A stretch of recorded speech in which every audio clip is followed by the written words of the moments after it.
Hello, Cleveland, and welcome back to another edition of the Dogland Podcast. I am your host, Jackson McCurry. No Anthony Jokey tonight, but we have a special guest. Hasn't been on the show for a couple months, and now he is officially a member of the Orange and Brown Report.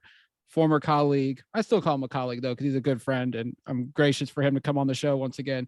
Jack Duffin is with us. Jack, first of all, because we didn't really give you a big proper farewell, but congratulations on your new gig at the OBR, and thank you for all you contributed to the Dogland over the last couple of years, man. So very much appreciated for what you did for us with the team, and congratulations once again for your new role at the OBR. No, thank you so much. And obviously, hey, I don't go and get that role without having a base to write and start, and that was the Dogland. So really genuinely thankful for you and Anthony and the rest of the team. But yeah, having great fun. Been there just over a month now, I think. Who knows? It's all a blur, especially at this crazy, crazy time of the year. We're actually able to breathe now. Yeah, I mean the draft's over. We got rookie mini camp this weekend, and it's like, yeah, we can relax a little bit. Like we just did our 300th episode last week, and me and Anthony were gonna do an episode about the schedule release, which we're still gonna probably do this weekend. But it's like we're in chill mode right now until the end of July because like nothing else is really gonna happen. We might see a free agency signing here or there, but we're all in cruise control until training camp at this point. Yeah, it's one that there's not that much going on. Obviously, lots of people want, oh, trade this player, sign this player. And it's like, and everybody's like, nah, I'm good. Yeah, definitely. And like it was so funny because we were going to talk about the wide receiver room today, you and me, and then lo and behold, like an hour ago, we get the news. I think a lot of people were expecting, maybe not the team per se, but Jarvis Landry is officially not an option for the Cleveland Browns anymore. May have not have been an option at all for the Browns last couple months, but you know there was still hope out of the fan base. He is signing a 1-year deal with the New Orleans Saints per himself. He broke the news himself with a nice little clip, you know, showing his time in New Orleans at LSU, and now mixing in some Saints highlights as well. So Landry officially going to New Orleans, not coming back to Cleveland. But you know, for you and I, Jack, we kind of expected this was not going to be the case. And you know, the inklings we've gotten over the last couple of weeks, we knew that Landry was no longer an option for Cleveland. Yeah, so it's one that, hey, the OBR's Brad Stain book pretty early on was like, this isn't happening. Yeah. There was talks, and what we've heard is there was an offer of a minimum deal and incentives. He turned that down, and they cut him. And then there's been nothing since the cut. He's approached the team several times with different contracts that will work for his side, and the team's been like, "Now we're good." And since the draft, nothing, because they've added several wide receivers. They don't need him anymore, and that's it. It's kind of ended. And then we heard the other week of, oh, there's this video that he's put online, and oh, it says returning, and it was like, I said to you and a few others at the time, it's like, if that's the name, it's done. And everyone's like, no, but it's returning. It must be coming to Browns. I'm like, no, you just don't use that terminology of going back to a team that's just cut you. And then the big video, it all just pointed to New Orleans, or I think there was a solid chance he could have been a Raven. Yeah, and it's so funny because like every Baltimore's always in the mix for these wide receivers. You know, they had Sammy Watkins last year, but it's like it seems like wide receivers do not want to go to Baltimore just because of the scheme. Like they're a heavy run attack. You know, they focus more on the tight ends. Lamar Jackson has not had a strong history of production with the wide receiver room. It's like I think Landry thought about it, but at the same time, he's like, let me go back home to Louisiana and to New Orleans, join Jameis Winston and that offense that has Chris Olave, Michael Thomas, Alvin Kamara, barring his legal situation. Like New Orleans has a lot of pieces, and Landry can be showcased as a third wide receiver instead of going to Baltimore, being wide receiver one, theoretically. You know, he could be probably number two behind Rashad Bateman, but not get a lot of production and not get a lot of touches. I mean, it was a smart move on him to go to New Orleans, you know, go home and try to, you know, resurrect that offense in the post Drew Brees era. Yeah, and we haven't heard the contract yet, and no doubt it'll be full of incentives. It's a 1-year deal, which makes sense for both sides. You don't go and sign multi-year deals at this point, but it's one that, hey, good luck to him. I think people that have listened to me before know I'm not his biggest fan, but I'm sure whoever adds him will get value now, because his value has gone so far down than what it was. He was so overpaid that no one wanted to face that. And now, hey, if you take some cheap deal for a wide receiver needy team, which isn't so much where the Browns are, but there's plenty of needy teams out there, it probably works really well for him. Yeah, without a doubt. And, I mentioned we were going to talk about the wide receiver room. Right now, Jack, there's 11 wide receivers. If my depth chart is correct that I put together post draft, they have Amari Cooper, they have Donovan Peoples-Jones, David Bell, Anthony Schwartz, Jakeem Grant, Javon Wims, Jamarcus Bradley. They drafted Michael Woods late. And then they also added Travell Harris, Isaiah Weston, and Mike Harley Jr. And there was a report last weekend from both Mary Kay Cabot and Terry Pluto. And this was actually a two-parter one.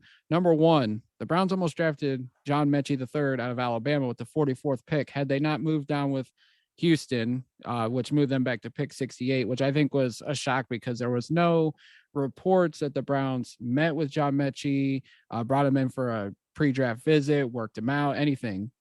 Obviously, he was recovering from an ACL injury, but we never heard that there was any strong interest from the Browns on Mechie. They ultimately decided to move back. And then the other one from Mary Kay was that the Browns aren't looking at the veteran receiver market. And I don't agree with that. I feel like they need to bring in somebody. And maybe after this weekend with the rookie minicamp, if they're not impressed with some of the guys out there, that they might dip their toe back in the veteran market. But the way the wide receiver room is constructed right now, I think we would expect Cooper, Peoples-Jones, Bell, Schwartz, and Grant to make it. And then could they carry 6? I think they will carry 6 this year. It's just a matter of, one of these bottom of the roster guys impress enough to be wide receiver 6, or do they ultimately go out and sign a veteran?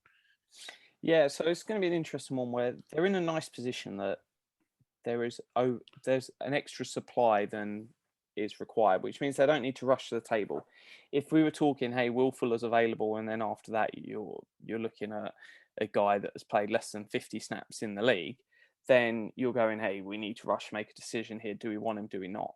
So they can sit there, take their time, and then grab a guy if they need. But as you said, we get a month down the line and suddenly Woods is playing well, Weston's playing well, no one's gone down injured. Well, don't sign someone just for the sake of it. And it might be one where they do actually just go, sorry, let's go out and grab someone. But they've kept 6 each of the last 2 years, and it is the standard across the league. So yeah, we're all pending that way of there's going to be 6 at least. Could they keep a cheeky 7th? Certainly on the cards. If it's one where they just want to see what's going on, or suddenly it's Michael Woods breaks a toenail in camp and ends up on IR for the season. Outside of Will Fuller, who is a veteran receiver that you would love for them to bring in? Like, who's at the top of your list? Julio Jones is the next one for me. They're the two that stand out of, I think, they're really, really strong talent. And especially with such a young wide receiver room, I think he adds value because he's going to be cheap. And it's like, when I say add value for the sort of the off the field, the guiding hand, I'm willing to pay about $500,000 for that. I'm not willing to give 10 million for that. So if it's one where he can provide a little bit extra as well as being a good player, and he will produce incredibly talented wide receiver, that's there. Other guys, I'm happy to wait on them. If someone goes down or something happens, then pick up the phone, bring in an Emmanuel Sanders. I think it would be ideal. Keelan Cole's obviously gone, would have been a nice fit. But yeah, it's one that I'm happy to roll with it almost, but Will Fuller for me, if I can get that done, I would do that. And then if we're sat there going, hey, we've got 8 guys that we really like, one's probably going to go down injured, just the way it is. Then you're sat there with 7 and you're like, hey, Isaiah Weston, you're good, but you're 25, 26, week 1 of the season. We're going to stick with Michael Woods. Or you try to sneak one onto the practice squad. If it doesn't work out, it doesn't work out, but I'm happy to do that. So, yeah, I'm taking the shot with Will Fuller. Yeah, I mean, Fuller we all kind of thought it would be a lock after they traded for Deshaun Watson. There hasn't been anything concrete that says he's coming to Cleveland. Julio Jones is obviously a name that a lot of Browns fans aren't talking about. Jared Mueller mentioned him as a potential option, and this was before the draft. And obviously, they added 2 3 receivers in the draft, and after with undrafted free agent signings, maybe they don't go the veteran route. You mentioned Keelan Cole would have been an option. Cole Beasley's still out there. Emmanuel Sanders is out there. Deshaun Jackson has said he would like to play for the Browns, and I think Deshaun Watson has publicly recruited him on social media. So, we'll see what happens after this week with the rookie minicamp. If none of these undrafted guys impress the coaching staff enough, I wouldn't be surprised if we hear rumors about them going back out and looking at a potential veteran option. But I feel like they feel good about the guys they have, obviously. And like Mary Kay had mentioned, they expect with elevated quarterback play, and that's obviously barring a suspension still that we're still waiting to hear on. They feel good about the wide receiver room. I think Donovan Peoples-Jones a lot of people are sleeping on him. He's had a couple solid first few seasons in the league, with a better quarterback. Maybe he can break out and be a solid wide receiver too for the next couple of years. Anthony Schwartz had a tough time last year with injuries. Jakeem Grant, I'm not expecting much out of him at the receiver position. And then, I think Jamarcus Bradley is another sleeper guy that could make some noise in camp and potentially be wide receiver 6. I mean, the options are there. And of course, still one of the steals of the offseason, flipping a 5th round pick for Amari Cooper and I still can't believe it with what has gone on among the rest of the wide receiver around the league. Yeah, and the other thing is if you were desperate to sign a wide receiver in free agency, you're not telling Mary Kay Cabot that information. You're signing someone and then you're proceeding. So it could easily be a double bluff there that they do really want someone and they're just not going to say it, because the minute you do, it comes out of Brown's desperate for free agent wide receiver. Agent goes, what, 1 million on that deal? And suddenly you lose that sort of bargaining position. So it's one to keep an eye on. Andrew Berry's not one to brief out and go crazy, but I think that, as Andrew Berry's always said, they're looking to upgrade everything at all times. Yeah, they treat this team like an expansion team. If there's something out there, like you said, it's great value and they could come in and compete and be a contributor on the roster, they'll take that opportunity. When it comes to the rest of the free agent group, I feel like D tackle is another position they still need to look at, because even though they drafted Perion Winfrey, the rest of that room, it is ugly. Tommy Togiai, Jordan Elliott, we got Sheldon Day back and he was solid, but the rest of that room just not that good right now. And they added a couple guys undrafted, but I mean, Akeem Hicks is still out there, Eddie Goldman, Sheldon Richardson, Bill Barnwell from ESPN predicted that we're going to sign Ndamukong Suh, which I will take him. Give me more nastiness up front on that defensive line with Miles and hopefully Jadeveon Clowney. But if they need to go out and sign one of these veteran defensive tackles, they obviously have some cap space to potentially work with to bring somebody in. But I really hope that they add another D tackle or even 2 at this point, because I still feel so uneasy about that position post draft. I don't think you'll add 2, because if you add 2, that would be Bryant, the 2, Winfrey, and everyone else is gone. So because everything, they keep 9 on the D line, everything's looking like 5 edges just because they're so much deeper there at edge than they are DT. And if you kick edges inside, it makes sense to have the 5 edges and the 4 DT. So I think you're looking at one other guy, because you want to bring Winfrey through rather than rely on him straight away. You've got Taven Bryan, who's locked in. I forgot about him. Everyone else is up in the air, whether they'll make the roster, anything, Togiai, Elliott. I think what they will want to see first here is what body shape and sort of athletic ability of these guys brought back, because it's quite regular that they'll tell them, hey, you need to drop 10 pounds, you need to do this, you need to do that. And that can make a massive difference to defensive tackles. So if they've told them to shift some weight or put more muscle on or do something, they might see that straight away in camp and go, no, that phenomenal pass rushing ability that Jordan Elliott brought in through college, he's finally unlocked it this offseason. He was only young and now it's working. That might be something they feel confident in. Or they've gone, look, it's not working how we want. Go be a one tech. You work on this, add a little bit more weight, keep the pass rushing, but we feel you can do more from the one tech spot. Could easily be something that happened this offseason. So it's tough to know what the plan is, but I would add a guy. And I just think the Sue stuff has been hilarious. From 2 days ago, no one was talking about Sue, to he's the favourite. Everyone's wanted him all along. The Browns have been talking to him, and it's like, what's this based off? Oh, this article I read on ESPN. You notice where just a guy said, I think he'd be a good fit, rather than this is what I'm hearing, inside scoop. It's been silly, but for me, the two that make the most sense, Sheldon Richardson and Akeem Hicks. Eddie Oldman, it's over 2 years since he played well. Didn't play the COVID year, was bad last year. Could be just knocking some rust off. It could be Andrew Billings Mark II. This is true. But Jack, just remember, I was pounding the table for Ndamukong Suh in March. So if anybody had it first, I did. I'd already ordered Taven Bryan a parking spot. And, Yes, you did. Now using that. You called that one in January, my friend. So kudos to you, because you were ahead of that train before anybody else. So the other underlying question, obviously, in the Browns right now is, when are the Browns going to trade Baker Mayfield? We thought day 2 of the draft, we had a deal lined up with the Carolina Panthers. That did not happen. Obviously, I feel like the salary must be the hang up, because we don't know how much the Browns are willing to eat. We've seen reports they're willing to eat at least 10 million. We don't know what other teams, Seattle and Carolina, obviously the two teams most connected to them, how much they've been wanting to eat. And a lot of people saying the league is not trading for Baker Mayfield because the Browns paid Deshaun Watson $230 million fully guaranteed.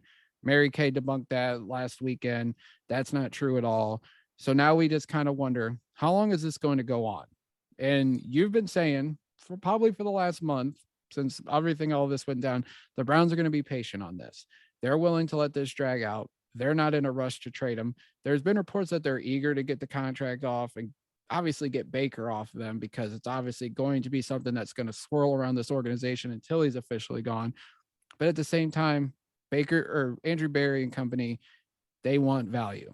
They want a team that's desperate for a quarterback and say, hey, we are willing to eat X amount. We will give you this draft pick and we'll work the deal out. And, the example that you always bring up, Jack, is the Sam Bradford to Minnesota trade back in, I think it was 2016. They drafted Carson Wentz. They had signed Bradford to a free agency contract. They kept him on the roster, and then cut down day, Minnesota lost Teddy Bridgewater, and they shipped a 1st and a 4th round pick to Philly for Sam Bradford. Now, are the Browns going to get a 1st and a 4th round pick for Baker? Who knows? Teams get desperate for a quarterback. They see Baker Mayfield there. They know his track record. They know what he can do. Who knows what we can get for him? But I feel like we all need to buckle up, because this thing's probably going to drag out all summer long, as much as Browns fans are ready to just get Baker Mayfield in the rearview mirror. Yeah, if we look at just the date, because that is the only real comparable situation to this. It was the 3rd of September. I'm just trying to find the exact. It's September. I certainly know that. So it's one. Buckle up, guys. And I know some people aren't going to like that. It's not happening anytime soon. It just never made sense to happen soon. And let it roll. Yeah, 3rd of September. So in terms of sort of key dates, looking at the timeline, he's not due $1 until the Tuesday of week 1 of the season. That's when players get paid. They get paid on the Tuesday of the week, just because it forces teams into that early decision, and players aren't like a day before the game being told, no, you've been cut.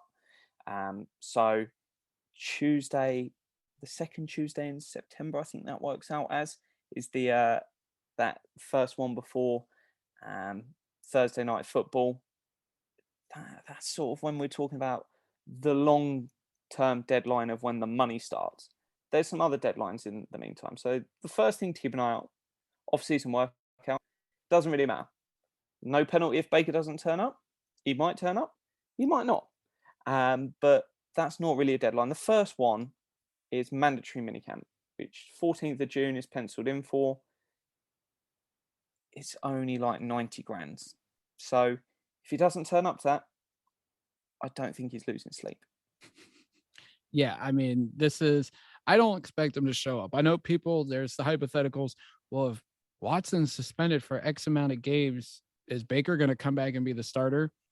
I don't see any scenario whatsoever that the Cleveland Browns want Baker Mayfield back in the facility. Now they have to, because there's that whole there would be a whole dispute that they're forcing him away from the facility. But I feel like the two sides have agreed, Baker won't come, you guys don't invite him in, we'll just work this out and just keep him away. I'm not sure. So I don't know if that's the way the front office will play it, because there'll be language in his contract which is standard for a rookie, and because he's on the 5th-year option, all the language that was in his rookie deal will still apply to this year. If he comes in and causes problems, they can void all the guarantees in his deal. So he has to come in and he has to be the most model citizen within the entire locker room. Any of the other players do some crazy stuff, and unless they're UDFAs, the Browns aren't going to care. If Winfrey goes nuts and starts running around the trading field barking in everyone's face, they're not going to mind. Baker Mayfield does that. They'll do him for disrupting practice, and they'll void his guarantees, and they'll say he's wasting team time.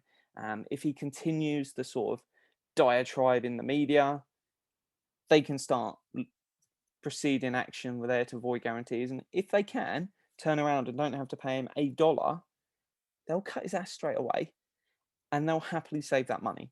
So I don't think they're going to give him the opportunity to go, we'll give you a free pass. I think there's a realistic route where they'd expect him to come in, and if he doesn't turn up, they can void his guarantees for that as well. And you would think he would show up, because I did the math breaking down his contract. He's scheduled to make 1.1 million per week during the 2022 season. So I'm sure his agents aren't telling him to go in there and act like a fool, because, you know, that's part of their guaranteed money too. They get 3%. So, I mean, it's going to be an interesting situation. I remember like last weekend, I woke up and realized, man, this is going to go on all summer long. The constant reports, the constant talk about it.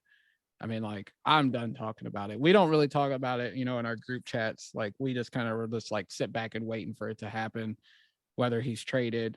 There's no way he's getting cut. I don't think Barry will cut him unless Baker does what Odell did and says, I'll take less money, we'll buy out the contract and just let me walk. But even then, I don't know if the Browns will do that, because even though they drafted Kenny Pickett, I could still see a scenario where Baker maybe goes to Pittsburgh. It's more unlikely now that they drafted Pickett in the first round, but I know everybody's been saying if he gets cut, that's where he wants to go. So it's one that the cut doesn't make much sense. And yeah, agreeing to a buyout, it makes no sense for Baker, because it's not like if you say Aaron Rodgers or something, you make that buyout and you get that money back as soon as you walk out, and you probably actually get more money than you would in this situation of being stuck on a team. So it's one that he's not going to turn around and get that money. So it makes sense for him just to sit the year. If he sits the year, goes into free agency next year, he's in a nice spot, can play the victim, and bygones be bygones and move on. So he's not going to suddenly be like, oh yeah, don't give me that 5 million, I don't need it. What? And if you're saying, hey, we'll get that 5 million in free agency, well, some team will just phone up the Browns and go, hey, we'll swap you sevenths, and you eat 13, we'll take on the 5 million deal, get it done. So it would get to that stage before they ate it. And at the end of the day, I said to fans, it was like, people were like, oh, they'll take a 4th or a 5th and they'll eat 10 million. And it's like, why do that at the draft when you suddenly get near to the season? Matt Stafford goes down, Tom Brady goes down. Hey, one of these teams are going to call and offer you a lot. Yeah, you eat 11, 13 million of the deal. But if you suddenly get a 2nd and a 4th, amazing. Happy days. And we can turn that into a valuable asset. Without a doubt. So, Jack, looking at the salary cap situation right now, the Browns actually have the most cap space in the NFL, which is crazy to me. And I pointed this out right after all the big free agent moves, that the Browns had more cap space now than they did when they started free agency, which is just mind blowing. So kudos to Paul DePodesta, Andrew Berry, and the rest of the front office for their cap wizardry. But right now they're sitting at $27.3 million in cap space. Post June 1st, they add another 9.5 with the Hooper cut. So they're going to be well over 30 million. So they have plenty of money to work with to go out and sign free agents if they want to. I would expect they would like to roll over a bunch of this, but talk about the Browns cap situation now. And then when I'm looking at over the cap, I see 2023 and I see the Browns are at 7.2 million over the salary cap heading into the 2023 season. So explain the situation now, ways they can add more space right now, and then moving forward, how's the Browns cap situation going to be? Yeah, so just looking at this year, ways they can add more cap space. Obviously, trade Baker's one, the easiest place to start. Next up is obviously on the June 1st, the 9.5 million comes off the books for Hooper. So that's just naturally going to happen. They don't have to do anything. It's just the way they cut him. That's how it works out. The only other thing they can do that will create reasonable cap space is extend David Njoku. Because he's at the basically 11 million at the moment, they can extend him, bring that down to about 4 million for this year. That way they can load it back. And then you've got a couple of guys where you look at, say, running back, and it's Dearness Johnson versus Kareem Hunt. Whoever you cut, you're going to save money doing it. One of those two guys is going to be running back 2, and the other one's not going to be on the team. So there's little bits like that, but that's minor. We're talking about 3 million, and that's going to go on the practice squad guys. It's going to go on the ABC gets injured during the season. You sign some guy or elevate someone off the practice squad. So you're going to spend about 5 million as the year goes on. In terms of next year, when you're looking over the cap, that doesn't actually have the rollover included. So it's why the Browns are going to roll over. I always said at minimum 15, but it could easily be 25 mil. They roll over. That's then going to go on top of their number for next year. So you said it was minus 7 mil at the moment. Well, you roll over 25 mil, suddenly it's plus 18. You restructure Deshaun Watson's deal to kick that can. That's about another 35. Suddenly you're in a pretty awesome position.